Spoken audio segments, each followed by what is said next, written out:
So y'all remember the crazy cartoon show from back in the day called the Teenage Mutant Ninja Turtles? A strange show about mutated turtles that learn ninja powers. And apparently they were somewhere from 13 to 19 years old, I guess. Uh, it was a kind of a big deal back in the day. It was a cartoon, and it had some live action movies and several remakes and spin-offs and reboots, and kind of became a kind of strange cultural phenomenon. But the real question we got to ask, that I can't believe no one's been talking about this, is where'd all the viewers go? Where'd all the green children go? Where'd all the reptilian children go? All the bulbous-headed, hard-shelled bodied children who watched that show go?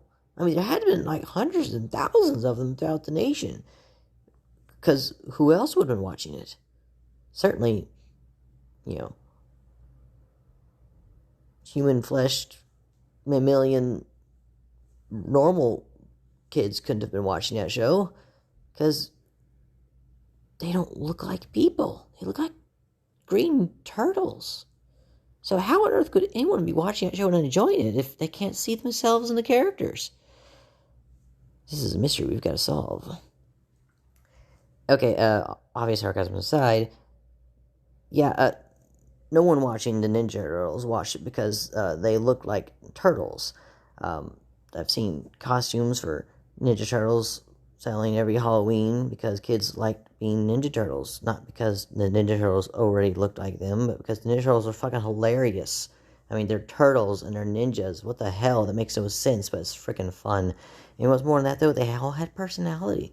Did everyone forget that? Personality archetypes. Why was Donatello awesome? Because in the video game, he had the longest range, and you could cheese the bosses by jumping up on a ledge and attacking downward. But also, because he was a freaking computer nerd, and I'm a computer nerd, so I like Donatello. And also purple. I like purple. But, and Michelangelo, he was hilarious. And nunchucks are awesome. And, my good friend of mine who really loved Raphael, not because Raphael has, kind of a rogue, aggressive personality, and my friend there was not a turtle and not a rogue, aggressive guy either, but he wanted to be, so he liked Raphael. And, Leonardo was cool because, actually, I don't know why. I think he was kind of boring, but he had swords, because swords are cool, and I heard of color blue is popular.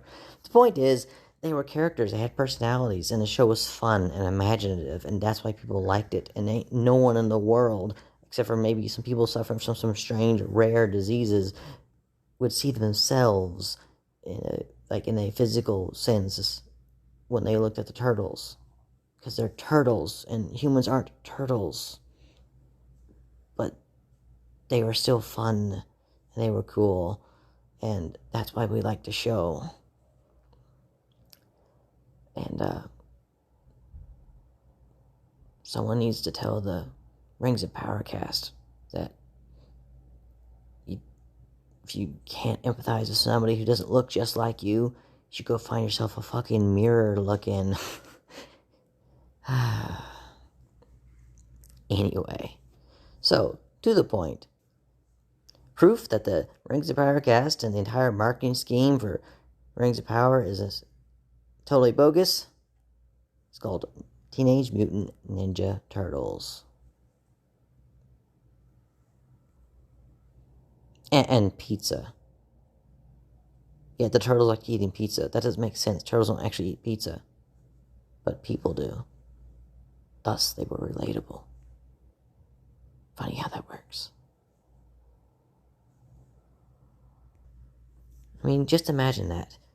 An entire generation of not green children coming together in unity, admiring and relating to these green reptilian characters. I mean, what greater sign of just